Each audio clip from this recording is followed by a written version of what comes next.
देखिए, भारत और कनाडा को लेकर दोनों ही देशों के संबंधों के बीच जो विवाद एक बार शुरू हुआ है वो खत्म होने का नाम नहीं ले रहा है। एक बार फिर जस्टिन ट्रूडो ने कल अपने बयान को दोहराया। उन्होंने कहा कि सोमवार को जो मैंने कहा था वो क्रेडिबल एलिगेशन की बात कर रहे हैं बार बार, लेकिन किसी क्रेडिबल सबूत की बात नहीं कर रहे हैं। उन्होंने कहा कि जो मैंने कहा था, और बीच में आपको याद होगा जस्टिन ट्रूडो ने यह भी कहा था कि वो भारत को उकसाना नहीं चाहते हैं, लेकिन वो चाहते हैं कि भारत जांच करे। अब सवाल यह है कि बार बार इस बयान को रिपीट करने का मतलब क्या है, और ऐसे वक्त में उनके देश में जो खालिस्तानी संगठन से जुड़े तमाम लोग हैं वो भारत विरोधी जो बातें कर रहे हैं, और खास करके गुरपतवंत सिंह पन्नू जिसने एक तरीके से कनाडा से हिंदुओं को भाग जाने के लिए कहा, उस पर वहां कोई कार्रवाई होती नहीं दिख रही है। लेकिन जस्टिन ट्रूडो बार बार सवाल जरूर उठा रहे हैं। हाँ, यहाँ ये जरूर है कि एनआईए ने यहाँ चंडीगढ़ में गुरपतवंत सिंह पन्नू की जो संपत्ति है उसको जरूर कब्जे में ले लिया है। पहले वो अटैच की गई थी, लेकिन अब वो सरकारी संपत्ति हो गई है, सरकार के कब्जे में आ गई है। ये बड़ा अपडेट आज का हम आपको बता रहे हैं। लेकिन बड़ा सवाल है कि बार बार जस्टिन ट्रूडो इस तरह के बयान क्यों दे रहे हैं। उधर यूएनजी की बैठकें हो रही हैं, उसमें भारत अपनी बात को किस तरीके से रख रहा है, और दूसरी तरफ कनाडा है जो लगातार दो बड़े देशों के बीच संबंधों को खराब करने में लगा हुआ है, और खास करके वहां के प्रधानमंत्री अपनी राजनीति के लिए जो सब कुछ दिखाई दे रहा है उसके हिसाब से। और इस पर बात करने के लिए हमारे साथ खास मेहमान संजीव श्रीवास्तव जी जुड़ गए हैं। संजीव सर, बहुत स्वागत है आपका। सबसे बड़ा सवाल यह है कि बार बार जस्टिन ट्रूडो अपना वही बयान दोहराए जा रहे हैं, और हर बार क्रेडिबल एलिगेशन, तो क्रेडिबल सबूत क्यों नहीं दे रहे हैं सर? देखिए, इनका जो बयान आ रहा है वो एक हास्यास्पद बयान है। क्रेडिबल एलिगेशन जो वो शब्द इस्तेमाल कर रहे हैं उसका कोई आशय नहीं है। ये एक ऐसी बात वो कर रहे हैं कि जो कि कहीं से भी इसका कोई आधार नहीं दिखाई देता। क्रेडिबल एविडेंस हो सकता है जो कि वो दे नहीं रहे हैं। वो लगातार जो है एक क्रेडिबल एलिगेशन जैसे कोट अनकोट जो शब्दों का इस्तेमाल कर रहे हैं, जिससे कि वो जाहिर है कि एक मजाक का पात्र बनते जा रहे हैं। ये बिल्कुल स्पष्ट है। भारत ने स्पष्ट रूप से ये कहा कि ये जो आरोप जस्टिन ट्रूडो के द्वारा भारत के ऊपर लगाए जा रहे हैं ये बेसलेस हैं, इसका कोई आधार नहीं है, ये एब्सर्ड है, ये मोटिवेटेड है, और ये अपने राजनीतिक स्वार्थों की सिद्धि के लिए जस्टिन ट्रूडो इस तरीके की एक बयानबाजियां कर रहे हैं। और जाहिर है कि उनका लक्ष्य जो कनाडा के अंदर जो आतंकी अतिवादी तत्व हैं, जो तथाकथित खालिस्तान समर्थक हैं, और विशेष रूप से जो न्यू डेमोक्रेटिक पार्टी और उसका जो लीडर जगमीत सिंह है, ऐसा लगता है कि उसको वो अपीच करने के लिए इस तरीके के बयान दे रहे हैं। लेकिन जैसा कि हम डिस्कस करते रहे आदर्श जी कि वो अपने क्षुद्र राजनीतिक स्वार्थों की सिद्धि के लिए भारत और कनाडा जैसे विश्व के दो बड़े लोकतांत्रिक राष्ट्रों के बीच के जो गहरे और व्यापक संबंध रहे हैं उसको वो खराब करते जा रहे हैं। उसको उन्होंने गहरी क्षति ऑलरेडी पहुंचा दी है, और इसका कोई उन्हें लाभ भी मुझे नहीं लगता कि आने वाले इलेक्शंस में कोई बड़ा मिलेगा। ये जरूर है कि उनकी हो सकता है कि जो सरकार है ये अगले इलेक्शन तक चल जाए, क्योंकि उसे जो है इस तथाकथित खालिस्तान समर्थकों वाली जो पार्टी न्यू डेमोक्रेटिक पार्टी का समर्थन उसे कंटिन्यू मिलता रहे अगले इलेक्शन तक। लेकिन उसके बाद मुझे लगता है कि ये जो आने वाले समय में उन्होंने अपनी छवि इतनी खराब कर लेंगे तब तक कि वो इलेक्शंस को वो हार सकते हैं। कंजर्वेटिव पार्टी जो मुख्य विपक्षी दल है वो भी इसकी आलोचना कर रहे हैं, वो भी लगातार सवाल उठा रहे हैं कि जिस तरीके से गुरपतवंत सिंह पन्नू जो है धमकी भरे बयान जारी कर रहा है, वहां पर कनाडा के जो हमारे हिंदू भाई बहन है उनको कहता है कि वो देश छोड़कर चले जाएं वगैरह वगैरह। उसके ऊपर तो जस्टिन ट्रूडो कुछ नहीं बोल रहे, उसके ऊपर वो कोई कार्रवाई तो कर नहीं रहे हैं। लेकिन उल्टा एक केस को, एक पर्टिकुलर सेलेक्टिव तरीके से केस को उठा करके वो भारत को टारगेट करते हैं और आतंकी अतिवादियों को खुश करने की कोशिश करते हैं। तो ये उनकी जो है अदूरदर्शिता, घोर स्वार्थपरकता और नकारात्मकता को दिखाता है, और जिसका कि परिणाम ये हो रहा है कि जस्टिन ट्रूडो की जो छवि है वो एक बेहद नकारात्मक सोच रखने वाले नेता की बनती जा रही है। अंतर्राष्ट्रीय समुदाय इससे बेहद निराश है। उन्होंने अपने इन कृत्यों के माध्यम से न सिर्फ भारत को निराश किया है, बल्कि यूनाइटेड स्टेट्स ऑफ अमेरिका हो, यूके हो, ऑस्ट्रेलिया हो, अन्य लोकतांत्रिक राष्ट्र हो, उनको भी उन्होंने बहुत ही दुविधा और संकट में डाल दिया है। और उन्हें उन राष्ट्रों को ये समझ में नहीं आ रहा है कि वो किस तरीके से इसको डील करें। अभी आप देखिए तो चाहे वो भारत हो चाहे वो कनाडा हो, दोनों ही जो है विश्व के दो सबसे जो महत्वपूर्ण लोकतांत्रिक राष्ट्र हैं, और वो जाहिर है कि अमेरिका जैसी जो शक्ति है, जो यूनाइटेड किंगडम ऑस्ट्रेलिया जैसे कनाडा समझ कहाँ रहा है, खास करके जस्टिन ट्रूडो इसको समझ कहाँ रहे हैं। जस्टिन ट्रूडो तो दुनिया के दूसरे देशों के पास जाकर रोने की कोशिश कर रहे हैं, अपनी बात साबित करने की कोशिश कर रहे हैं, और तभी जैक सलिवन को मौका मिल जाता है ये कहने का कि भारत को कोई छूट नहीं है। लेकिन क्या वाकई जैक सलिवन ये कहने की स्थिति में है जो यूएसए अलग अलग देशों में घुस के अपने दुश्मनों पर हमले करता रहा है। पहली बात, मैं ये नहीं कह रहा हूँ कि भारत ने ऐसा कुछ किया है कनाडा में, मैं सिर्फ समझाने के लिए कह रहा हूँ। जो यूएसए अलग अलग देशों में करता रहा है अपने दुश्मनों के साथ, जो पाकिस्तान में घुसकर बिन लादेन को मार देता है और उसके बाद वो दूसरे देशों को इस तरह की सलाह दे रहा है। पहली बात तो अगर हमारे यहाँ कोई आतंकवाद फैला रहा है तो हम उसको छोड़ने के लिए या हम उससे निपटने के लिए किसी भी हद तक जाएंगे। और दूसरी बात यह है कि इस तरह के दबाव क्या भारत पर काम करेंगे? बिल्कुल काम नहीं करेंगे, और इस तरीके के दबावों के, इस तरीके की नीतियों को जो है भारत कभी भी स्वीकार नहीं करता है। हमारे, आप जानते हैं कि एक स्वतंत्र विदेश नीति है, हम किसी के एलाई नहीं हैं। हम जो भी, यदि यूनाइटेड स्टेट्स ऑफ अमेरिका हो, अन्य राष्ट्र हो, रशिया हो, सभी के साथ हम एक इक्वल पार्टनरशिप का रिलेशनशिप रखते हैं। हमारी सारी विदेश नीति को संचालित करने में हम एक रणनीतिक स्वायत्तता, स्ट्रेटेजिक ऑटोनॉमी के आधार पर चलते हैं। हम अपने विदेश नीति और रक्षा नीति के जो निर्णय हैं वो हमारे अपने हितों को ध्यान में रखते हुए, और जाहिर है कि हम वैश्विक हितों को भी ध्यान में रखते हुए निर्णय लेते हैं, और इसमें किसी का दबाव वगैरह के आधार पर भारत काम नहीं करता है। लेकिन जहां तक यूनाइटेड स्टेट्स ऑफ अमेरिका की बात है, तो जैसा कि मैं कह रहा था कि वो इस समय एक दुविधा में फंसा हुआ राष्ट्र दिखाई देता है, क्योंकि कनाडा भी उसका एलाई है, भारत भी उसका क्लोज पार्टनर है। ऐसे में यूनाइटेड स्टेट्स ऑफ अमेरिका इस तरीके के बयान जारी कर रहा है कि जिसमें कि वो एक अपने आप को बैलेंसिंग सिचुएशन में रखने की कोशिश कर रहा है। उसी तरीके के जो है सिमिलर स्टेटमेंट्स ऑस्ट्रेलिया और अन्य जगहों से भी देखे जा रहे हैं। तो ये मुझे लगता है कि ये जो राष्ट्र हैं, जो अमेरिका हो, ऑस्ट्रेलिया हो, यूके हो, ये भी एक संकट में जस्टिन ट्रूडो ने उन्हें भी डाल दिया है, डिलेमा में डाल दिया है कि वो क्या करें क्या ना करें। तो ये जस्टिन ट्रूडो के वजह से जो आज विश्व में लोकतांत्रिक राष्ट्रों के बीच में अधिक से अधिक एकता की आवश्यकता थी। अभी आप देखिए तो यूएनजीए में हमारे विदेश मंत्री श्री एस जयशंकर वहां पर क्वाड के नेताओं से मिले हैं, वहां के अपने काउंटर पार्ट्स से मिले हैं, जिसमें जापान के विदेश मंत्री, ऑस्ट्रेलिया के विदेश मंत्री, सबसे उनकी मुलाकात हो रही है। क्वाड को अधिक से अधिक मजबूत बनाने की कोशिश की जा रही है, लोकतांत्रिक राष्ट्रों के गठबंधन को और अधिक से अधिक सशक्त बनाने की बात की जा रही है। चाइना का जिस तरीके से खतरा बढ़ता जा रहा है, विश्व के जो डेमोक्रेटिक रूल्स बेस्ड ऑर्डर पर जिस तरह की चुनौतियां बढ़ रही है, उसकी वजह से लोकतांत्रिक राष्ट्रों को साथ में आने की आवश्यकता थी। इन सारे जो एक गंभीर, जो महत्वपूर्ण स्ट्रेटेजिक जो नेसेसिटी है, आज की रिक्वायरमेंट है लोकतांत्रिक विश्व की, उसको वो इग्नोर करते हुए अपने संकीर्ण राजनीतिक स्वार्थों की सिद्धि के लिए वो लोकतांत्रिक शक्तियों के बीच में भी जो है एक दुविधा का कारण बनते जा रहे हैं, उनके अंदर भी एक दरार पैदा करने की कोशिश कर रहे हैं। ये मुझे लगता है कि इस तरह से जो कदम जस्टिन ट्रूडो ने उठाया है, उससे न सिर्फ भारत और कनाडा के संबंध प्रभावित हो रहे हैं, बल्कि लोकतांत्रिक राष्ट्रों के बीच के जो आपस में संबंध हैं उसमें भी एक असमंजस की स्थिति वो खड़ी करते जा रहे हैं, जो कि जाहिर है कि एक नकारात्मक कृत्य है। और इस तरीके के जो कदमों को लेकर के अपने जो है संकीर्ण राजनीतिक स्वार्थों की सिद्धि के लिए जिस तरह से आतंकियों का वो साथ दे रहे हैं, उससे वो विश्व में जो आतंकवाद और अतिवाद के विरुद्ध लड़ाई चल रही है उसको भी वो कमजोर करने का काम कर रहे हैं। मुझे लगता है कि ये बेहद निराशाजनक है कि जस्टिन ट्रूडो जैसा एक राजनेता वर्तमान समय में कनाडा का प्राइम मिनिस्टर है, जो कि पूरे विश्व में एक चिंता का सबब बनता जा रहा है। इसका ग्लोबल साउथ से भी कुछ लेना देना है क्या? क्योंकि जिस तरीके से G20 में हमने देखा भारत की जो भूमिका रही है, और उसके बाद ग्लोबल साउथ में भारत अग्रणी देशों में आगे दिख रहा है, खास करके एक तरीके से लीड करता हुआ दिख रहा है, उससे भी कुछ विवाद है क्या? चाहे अमेरिका को दिक्कत हो या कनाडा को दिक्कत हो।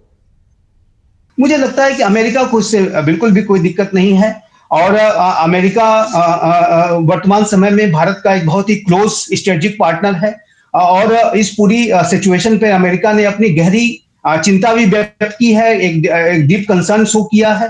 लेकिन अमेरिका की जो अभी बयान आ रहे हैं वो अपने आप को संतुलित दिखाने की कोशिश कर रहे हैं। वो ये दिखाने की कोशिश कर रहे हैं कि हम एक ऐसा स्टैंड ले रहे हैं कि जिसमें हम किसी का फेवर नहीं ले रहे हैं, एक बैलेंस होकर के चल रहे हैं, और इसी वजह से वो इस तरीके के बयान दे रहे हैं कि जिसमें कि कनाडा से उनकी दुश्मनी भी ना हो जाए, भारत से उनकी दोस्ती बनी रहे। इस तरीके की जो बयान को वो साथ लेने की, स्टैंड लेने की कोशिश कर रहे हैं।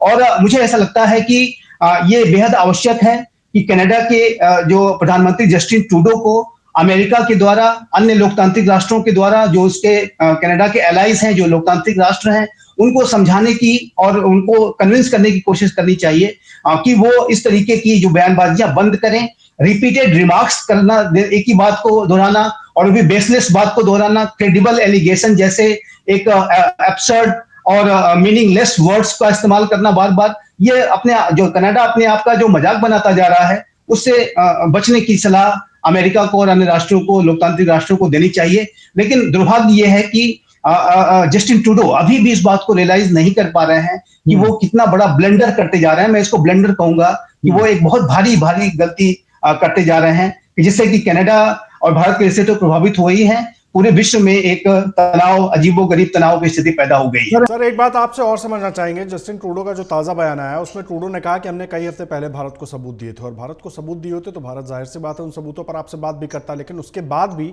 जब आप अपने देश में भी बयान दे रहे हैं, अपनी संसद में भी बयान दे रहे हैं, तो आप क्रेडिबल एलिगेशन कह रहे हैं। आप वहीं पर कहते हैं ना कि हमने तो क्रेडिबल सबूत मुहैया करवाए थे भारत को, और भारत उस पर कार्रवाई नहीं कर रहा। जिस तरीके से भारत सवाल उठाता रहता है आपके ऊपर कि भाई खालिस्तान समर्थकों को लेकर हम लगातार जानकारी दे रहे हैं, लेकिन आप कार्रवाई नहीं कर रहे हैं, ना हमें करने दे रहे हैं। देखिए, ये हास्यास्पद बयान है। अभी आप देखिए तो वो ये कल का भी जो उन्होंने बयान दिया है उसमें फिर से उन्होंने क्रेडिबल एलिगेशन की बात कही है। अभी ब्रिटिश कोलंबिया, जहां पर वो हरदीप सिंह निज्जर की हत्या हुई थी सरे में, वहां के जो प्रीमियर हैं उन्होंने अपने बयान को दिया है। उसमें ये कहा है कि जो कनाडा की जो इंटेलिजेंस एजेंसीज हैं उन्होंने उन्हें जो ब्रीफिंग दी ब्रिटिश कोलंबिया के प्रीमियर को इस पूरे हरदीप सिंह निज्जर की हत्या के संबंध में, उसमें जो इन्फॉर्मेशन उन्होंने ऐसी दी कि जो कि इंटरनेट पे भी अवेलेबल है। ब्रीफिंग में उन्होंने कुछ ऐसा नहीं सबूत दिया कि जिससे कि पता चले कि इसमें भारत का हाथ है। तो जो क्रेडिबल एविडेंस किसी घटना का होता है, क्रेडिबल एविडेंस की वो बात नहीं कर रहे हैं। वो सिर्फ एक बेहद रिडिकुलस तरीके से, हास्यास्पद तरीके से वो क्रेडिबल एलिगेशन जैसे शब्द का इस्तेमाल कर रहे हैं, जो कि एक मीनिंगलेस वर्ड है, जो कि इसका कोई अर्थ नहीं है, कोई आशय नहीं है।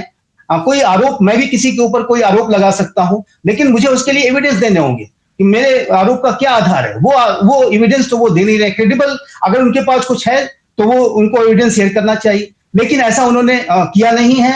और जाहिर है कि वो उनकी जो आलोचना है, वहां के अपने जो प्रोविंसेस के जो प्रीमियर्स हैं वो भी आलोचना कर रहे हैं, विपक्षी पार्टी आलोचना कर रही है।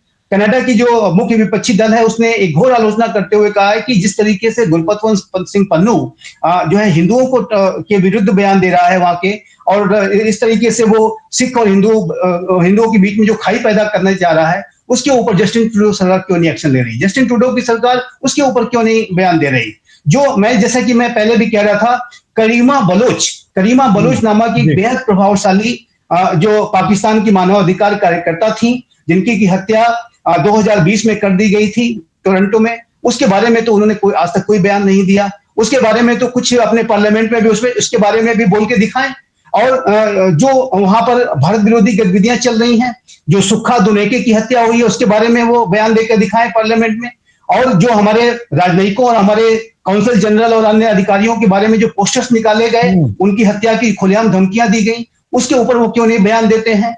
जो इंटर गैंग राइवलरीज की तमाम जो घटनाएं हो रही हैं उसके ऊपर क्यों नहीं बयान देते हैं। तो वो सेलेक्टेड तरीके से भारत को बदनाम करने के लिए और जगमीत सिंह को खुश करने के लिए, न्यू डेमोक्रेटिक पार्टी को खुश करने के लिए उन्होंने हरदीप सिंह निज्जर के एक केस को उठा लिया और उसको उसके बारे में उसका तिल का ताड़ बनाते जा रहे हैं। तो ये जो मुझे लगता है कि उनका जो कदम है वो बहुत स्पष्ट है, वो एक्सपोज हो चुके हैं। उनको उनके बारे में बहुत स्पष्ट रूप से कहा जा सकता है कि वो एक ऐसे नेता हैं कि जो अपनी स्वार्थपरकता में अपने देश के हितों को भी दांव में लगा सकते हैं। सर वो भले खालिस्तान पर कार्रवाई ना कर रहे हो, लेकिन भारत तो पूरी तरीके से एक्टिव है। जिस गुरपतवंत सिंह पन्नू का आप जिक्र कर रहे थे, एनआईए ने उसकी प्रॉपर्टी सीज कर दी, चंडीगढ़ में भी और उसके गांव में भी, खानकोट में भी। अब बड़ा सवाल यह है, गुरपतवंत सिंह पन्नू जैसे लोग जो अमेरिका, कनाडा दोनों जगह की नागरिकता रखते हैं और कनाडा में रह रहे हिंदुओं के खिलाफ जहर उगलते हैं, रेफरेंडम की बात करते हैं, भारतीय राजनयिकों पर निशाना साधने की बात करते हैं, उसके बाद भी उन पर कार्रवाई नहीं होती। और जब बात होती है तो फिर जस्टिन ट्रूडो बताते हैं कि वो तो कनाडा के नागरिक हैं। तो ऐसी सूरत में भारत के पास क्या स्ट्रैटेजी होगी ताकि खालिस्तान को लेकर जस्टिन ट्रूडो को बेनकाब किया जा सके, खालिस्तान का जो प्रेम है उनका, उसको बेनकाब किया जा सके? देखिए, जस्टिन ट्रूडो तो बेनकाब होते ही जा रहे हैं। वो यदि और ज्यादा ये बयान देंगे तो उससे और अधिक वो एक्सपोज होंगे। उनकी लोकप्रियता पे इसका बहुत ही गंभीर असर पड़ रहा है। और जहां तक गुरपतवंत सिंह पन्नू और अन्य खालिस्तान समर्थक जो आतंकी वहां पर शरण लिए हुए हैं उनकी बात है, तो देखिए, भारत के प्रधानमंत्री श्री नरेंद्र मोदी के नेतृत्व का ये जो नया भारत है वो आतंकवाद के प्रति जीरो टॉलरेंस की पॉलिसी पर चलता है।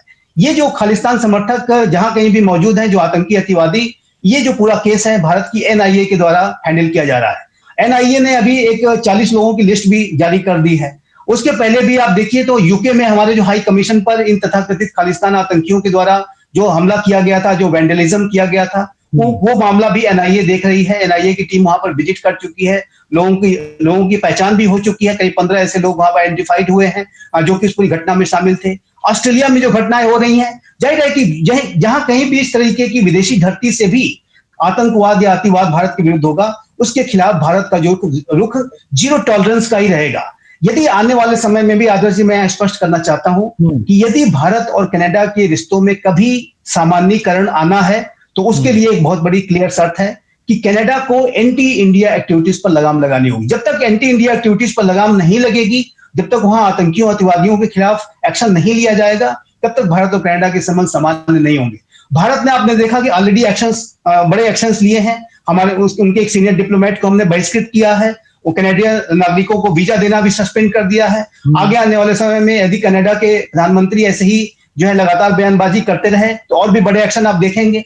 वहीं गुरपतवंत सिंह पन्नू हो, निज्जर हो, उसकी जो प्रॉपर्टीज जो पंजाब में है, उनके विरुद्ध कार्रवाई की जा रही है, उसे कन्फिस्केट कर लिया गया है। तो ये जो पूरी जो एक्शंस हैं वो लगातार जारी रहेंगे। आतंकवाद और अतिवाद को ये नया भारत बर्दाश्त नहीं करेगा। एक बात और मैं कहूंगा कि ये जो पूरा आने वाले समय में ऐसी रिपोर्ट्स हैं कि 25 सितंबर को ये जो सिख फॉर जस्टिस है, गुरपतवंत सिंह पन्नू है, वो एक बड़े भारत विरोधी प्रदर्शन की योजना बना रहे हैं। और उन भारत विरोधी प्रदर्शनों में जो रिपोर्ट्स हैं कि पाकिस्तान की आईएसआई भी उसमें अपना पूरा सहयोग दे रही है, ताकि कुछ इस तरीके की कोई घटना हो। आईएसआई बैनर पोस्टर मुहैया करा रही है, प्रदर्शन के लिए लोगों को इकट्ठा करवा रही है, बसों का अरेंजमेंट कर रही है। और जो जानकारी है कि पाकिस्तान के लोगों को यह भी कहा गया है सर, जो वहां ऑलरेडी मौजूद हैं, कि इसमें वो खालिस्तान के समर्थन में शामिल भी हो। तो ये बहुत स्पष्ट है कि ये जो साजिश है, एक भारत के विरुद्ध रची जा रही एक बड़ी साजिश है, जिसमें कि सिख फॉर जस्टिस के आतंकी शामिल हैं, पाकिस्तान के एजेंसीज भी शामिल हैं, और उसका जो पूरा साथ है ये कनाडा की सरकार दे रही है। तो ये मुझे लगता है कि जो वर्तमान समय में ट्रूडो ने इस तरीके के बयान को दे करके वो पूरे कनाडा के अंदर जो एक बड़ी जो एक साजिश भारत के विरुद्ध रची जा रही है, उससे वो एक्सपोज हुए हैं। और जैसा कि मैंने कहा कि भारत इस तरीके की जो कार्रवाइयां, आतंकी कार्रवाइयों के विरुद्ध जीरो टॉलरेंस की पॉलिसी के साथ काम करता है। पाकिस्तान के खिलाफ हमने पहले ही बड़े एक्शंस लिए हैं, और अब कहीं से भी अगर पाकिस्तान के एजेंसीज के द्वारा भी इस तरह से मिलकर के साजिशें रची जा रही हैं, जो उसके विरुद्ध भी भारत जीरो टॉलरेंस के अप्रोच के साथ ही आगे बढ़ेगा, आगे कार्रवाइयां करेगा। यह अहम बात आप कह रहे हैं सर, और लगातार इस पर हमारी नजर बनी रहेगी, क्योंकि भारत की तरफ से जस्टिन ट्रूडो के तमाम जो आरोप उन्होंने लगाए हैं उस पर पुरजोर जवाब दिया गया है, लेकिन उसके बाद भी ट्रूडो बाज नहीं आ रहे हैं और बार बार क्रेडिबल एलिगेशन का जिक्र कर रहे हैं। और भारत के विदेश मंत्रालय की तरफ से साफ तौर पर कहा गया है कि कोई सबूत जस्टिन ट्रूडो ने या उनके देश की तरफ से मुहैया नहीं करवाया गया है। और बाकी जो फाइव आइज के देश हैं उनका भी कहना है कि जांच पर फोकस किया जाए बजाय एक दूसरे पर आरोप करने के, और खुद अमेरिका का भी यही कहना है। लेकिन उसके बाद भी जस्टिन ट्रूडो अपनी राजनीति को बचाने के लिए भारत पर आरोप लगाने से बाज नहीं आ रहे हैं। लेकिन भारत ने भी स्पष्ट कर दिया है कि अगर कनाडा की धरती का इस्तेमाल भारत विरोधी गतिविधियों के लिए होगा तो भारत भी लगातार इस पर आवाज उठाता रहेगा। इससे जुड़ा हर अपडेट आगे भी अमरुजाला.com पर आप तक पहुंचाते रहेंगे। बहुत धन्यवाद संजीव सर हमारे साथ जुड़ने के लिए और उस पूरी जानकारी के लिए बहुत धन्यवाद सर। अमर उजाला अब आपके टीवी पर भी। अपने स्मार्ट टीवी पर YouTube पर सर्च करें अमर उजाला, चैनल सब्सक्राइब करें और देखें ताजा खबरें, वो भी HD क्वालिटी में। और हाँ, बेल आइकन दबाना ना भूलें ताकि हर खबर हो आपके घर। अमर उजाला, निष्पक्ष, निर्भीक, निरंतर।